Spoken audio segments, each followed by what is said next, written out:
છોટાઉદેપુર નગરપાલિકા દ્વારા 1,70,00,000ના ખર્ચે મલ્ટીપર્પઝ બિલ્ડિંગ બનાવવામાં આવી છે। પાલિકાને આર્થિક મદદ મળે એ હેતુથી છોટાઉદેપુરના પ્રાઇમ લોકેશન પર આ બિલ્ડિંગ તૈયાર કરવામાં આવી, જેમાં 40 દુકાનોનો સમાવેશ થાય છે। વેપારીઓને પણ આ કોમ્પ્લેક્સમાં દુકાનો લેવાનો ભારે ઉત્સાહ હતો। તેની હરાજી ન થવાથી 5 વર્ષથી તૈયાર થયેલ કોમ્પ્લેક્સ ધૂળ ખાઈ રહ્યું છે। ઉલ્લેખનીય છે કે જે જમીન પર બિલ્ડિંગ બનાવાઈ છે તેની પહેલા આ જમીન પર આંગણવાડી હતી, જેનો હેતુ ફેર કરવાની પ્રક્રિયા પૂરી પણ નહોતી થઈ અને તેની પહેલા જ આ ઇમારત ઊભી કરી દેવાઈ, જેથી હરાજી અટકી છે। ધૂળ ખાતું આ કોમ્પ્લેક્સ જાણે શૌચાલય બની ગયું હોય તેમ લોકો અહીં શૌચક્રિયા માટે તેનો ઉપયોગ કરી રહ્યા છે। જ્યાં જુઓ ત્યાં ગંદકી જ ગંદકી છે। સ્થાનિકો અને વેપારીઓની એક જ માંગ છે કે આ પ્રશ્નનો વહેલો ઉકેલ લાવવામાં આવે।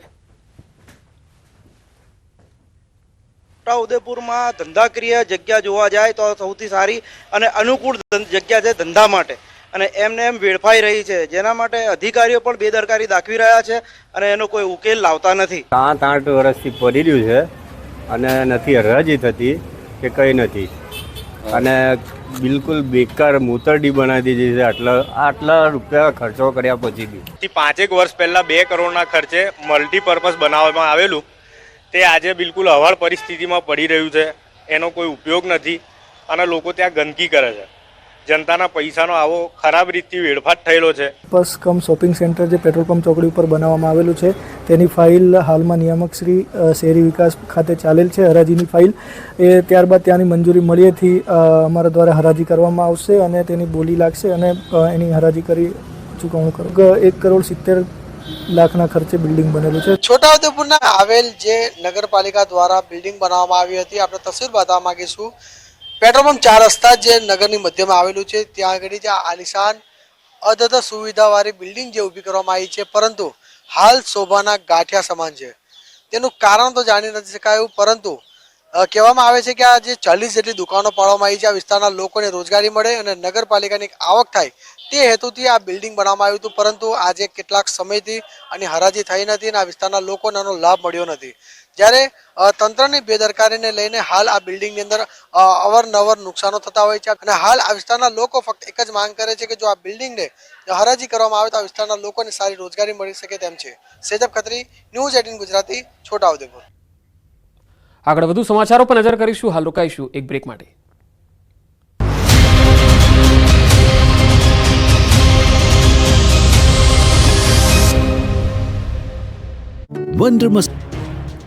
એશિયા ખંડની સૌથી મોટી એવી ઊંઝા એપીએમસીની 16મી ડિસેમ્બરે ચૂંટણી છે।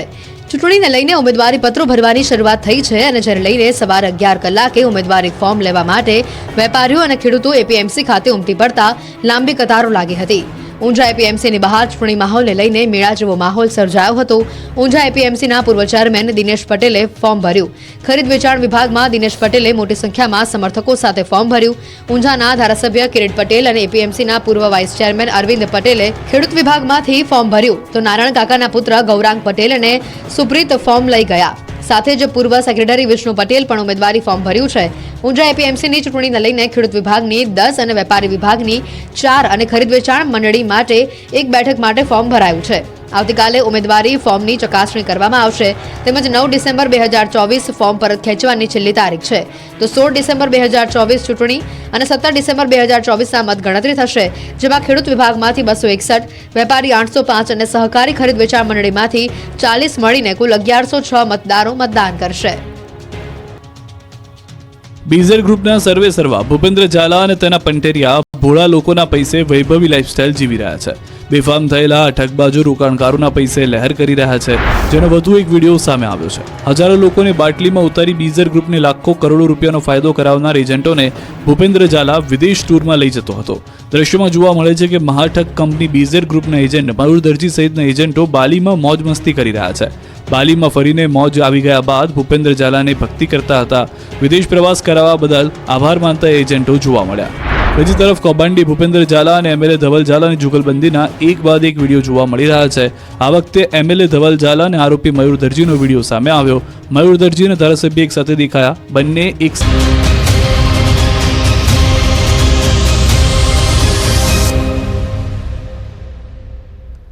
Welcome back.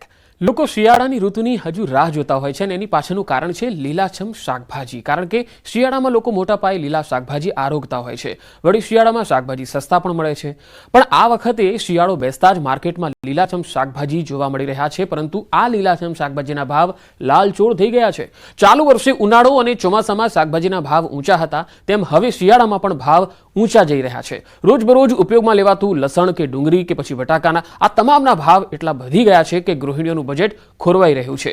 રિટેલ માર્કેટમાં બટાકા 40 રૂપિયા કિલો, તો ડુંગળી 60 થી 65 કિલો અને ગવાર 100 રૂપિયા, તુવેર 100, વટાણા 100 રૂપિયા, તો રીંગણા 80 રૂપિયા, ગાજર 60 રૂપિયા પ્રતિ કિલોએ વેચાઈ રહ્યા છે. અત્યારે લગ્નની સિઝન હોવાથી શાકભાજીની માંગ પણ વધુ છે. જો શિયાળામાં શાકભાજીની આવક વધશે તો ભાવ ઘટશે એવું કહી શકાય. गवार भिंडा टिंडोला परवल कारेला 100 रुपये किलो, गोभी फुलावर 80 रुपये किलो, वालोर मर्ची वालोर 80 रुपये किलो, चौड़ी 100 रुपये किलो, तुवेर वटाणा 100 रुपये किलो, गाजर 50-60, काकड़ी 50-60. જોઈએ સીઝન માલ વધારે વધી જાય તો ભાવ ઘટી જશે, માલ નહીં વધે તો ભાવ વધી જશે. એમાં લગન સિઝનના હિસાબે જ બધો માલ અત્યારે મોંઘો બતાવે છે. લસણ છે, લીલું લસણ છે 400 રૂપિયા કિલો. 500 રૂપિયાનું તો લઈ લીધું, એમાં બી 500 જ આવે છે, કંઈ વધારે આવતું નથી. આપણે જે પહેલા 50 ની કિલો તુવેરો મળતી હતી એ અત્યારે 100 રૂપિયા ઉપરનો ભાવ થઈ ગયો. બહુ વધારે બજેટ તો કહેવાય જ નહીં. કડકડતી ઠંડી વચ્ચે શાકભાજીના ભાવ ઠારી નાખે એવા છે. નફાની મલાઈ ખેડૂતો સુધી ન પહોંચતા રોષ. શિયાળો જામી ગયો છે, કડકડતી ઠંડી પડી રહી છે, લોકો ઠરી રહ્યા છે, પણ શાકભાજી સસ્તા થવાની બદલે ઠારી નાખે તેવા છે. શાકભાજીના ભાવ સાંભળી સિસકારા નીકળી જશે. મોટાભાગના શાકના ભાવ છૂટક બજારમાં આવતા આવતા મોંઘા થઈ રહ્યા છે. લોકોને મોંઘા શાકભાજી ખરીદવાની નોબત આવી છે. જો કે આ ભાવ વધારાની મલાઈ લાચાર ખેડૂતોને નથી મળી રહી. ખેડૂતો પાસેથી સસ્તા શાકભાજી ખરીદી દલાલો, હોલસેલ બજારના વેપારીઓ લોકોને લૂંટી પોતે માલામાલ થઈ રહ્યા છે. મહેસાણામાં શાકભાજી પકવતા ખેડૂતોને પૂરતા ભાવ મળી રહ્યા નથી. ખેડૂતોને પૂરતા ભાવ ન મળતા ખેડૂતો હેરાન પરેશાન થઈ રહ્યા છે. બીજી તરફ ગ્રાહકોને મોંઘા ભાવે બજારમાં શાકભાજી વેચવામાં આવે છે, પરંતુ બજારમાં જે ભાવે શાકભાજી વેચાય છે તેના અડધા ભાવ પણ ખેડૂતોને મળતા નથી, જેથી ખેડૂતોએ વ્યથા ઠલવી છે. મહેસાણા એપીએમસીમાં ખેડૂતોને પ્રતિ કિલોના રીંગણના રૂપિયા 8 થી 10, કોબીના 20 થી 25, મરચાના 20 થી 25 જેટલા ભાવ મળી રહ્યા છે. પરંતુ આ જ ભાવ શાકભાજી છૂટક બજારમાં પહોંચે ત્યારે ડબલ થઈ જાય છે. ત્યારે ખેડૂતોએ યોગ્ય ભાવ આપવાની માંગ કરી છે. જૂનાગઢ સગીર વયની દીકરી સાથે છેડતી થઈ. ભર બજારે છેડતી કરનાર એક રોમિયો ઝડપાયો છે. સગીર વયની દીકરી સાથે શારીરિક અડપલા કર્યા. છેડતી કરનાર આરોપીની પોલીસ પકડ કરી લીધી છે. પોલીસે આરોપી સામે ગુનો નોંધી અને તપાસ હાથ ધરી છે. તો આખરે આ રોમિયો પકડાઈ ગયો છે. આરોપીએ બજારમાં જ સગીરા સાથે અડપલા કરવાની કોશિશ કરી હતી. અડપલા કરનાર આખરે આ વ્યક્તિને પોલીસે દબોચી લીધો છે.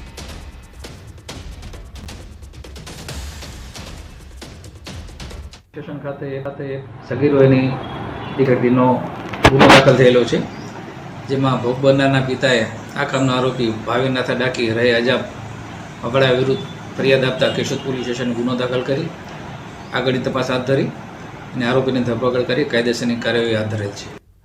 મધ્યપ્રદેશના અમરકંટકથી માં નર્મદાની 3500 કિલોમીટર લાંબી પરિક્રમાનો પ્રારંભ કારતક સુદ એકાદશીથી થાય છે, જેથી નર્મદા કિનારે પરિક્રમાવાસીની ભીડ જોવા મળે છે.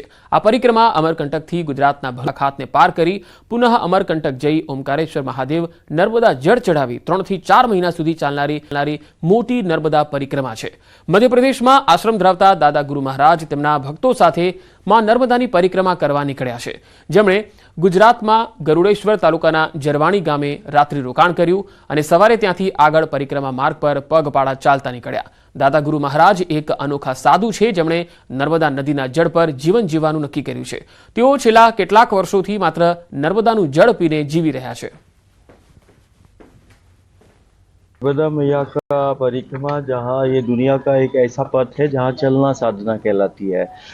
चले तो साधना है, बैठे तो उपासना है. और नर्मदा मैया की परिक्रमा एक बेहतर जीवन और सुरक्षित जीवन की परिकल्पना को साकार करने के लिए, और ये नर्मदा मैया की परिक्रमा एक ऐसी साधना है जो समाज की एकता अखंडता का सूत्रपात करती है. પાટણના વારાહીમાં કોમી